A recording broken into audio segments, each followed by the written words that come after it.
Eileen was born to Mr and Mrs Lazarus in Cameroon, a Central African country, in 1990.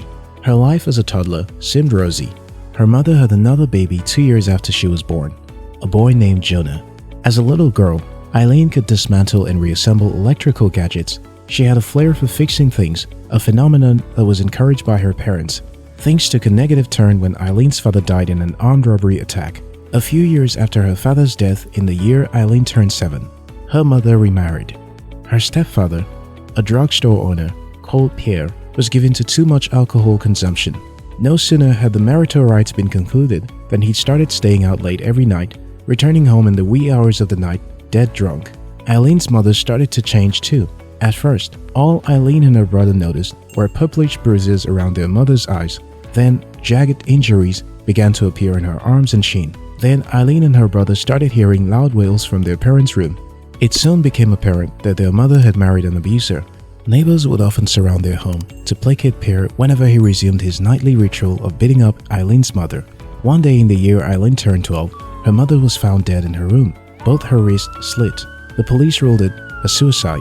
Not so long after her mother's burial, her stepfather began to get physical with 12-year-old Eileen and her 10-year-old brother on several occasions.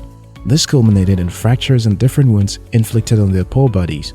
He starved them and sent them away from the house many a night when he returned with a random companion. When the hunger and assault became unbearable, Eileen and her brother made a run for it. They fled to the streets where they took up hawking as a means of survival. Her younger brother, Jonah, caught pneumonia in the process and died because they could not afford adequate health care. After her brother's death, Eileen felt defeated by life. There seemed to be no need going on or pursuing any dream, but she dusted herself and continued to forge ahead. She finally got a job at a satellite communication company while attending an afternoon school. Her inherent ability to fix electrical wire attracted the attention of the company's directors, so that after her secondary education, she qualified for a scholarship program from the company to study electrical engineering in Germany. Upon her return 5 years later, she was absorbed into the company and soon climbed the corporate ladder to the position of a director. She recently designed the prototype for a satellite dish, and after getting the approval of her superiors, the company has put its financial weight into seeing that the project is brought into fruition. She is currently overseeing the progress of the project and makes out time every now and then to grant interviews to media outlets across the African continent. Life throws unpleasant situations at everyone.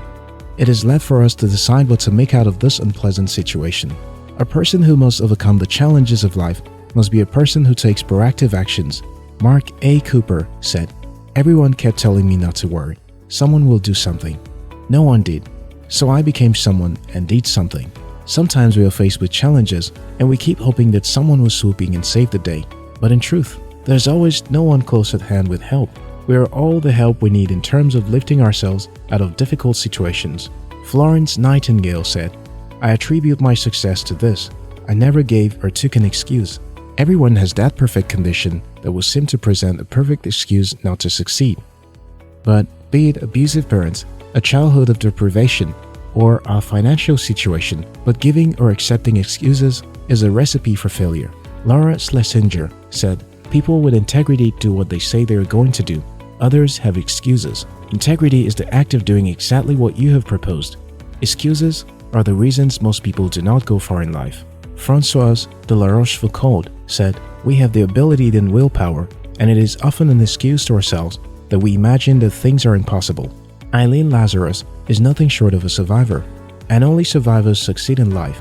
She had 1,001 reasons to fail, but her life was full of proactive decisions, and this paved the way for the success she enjoys today.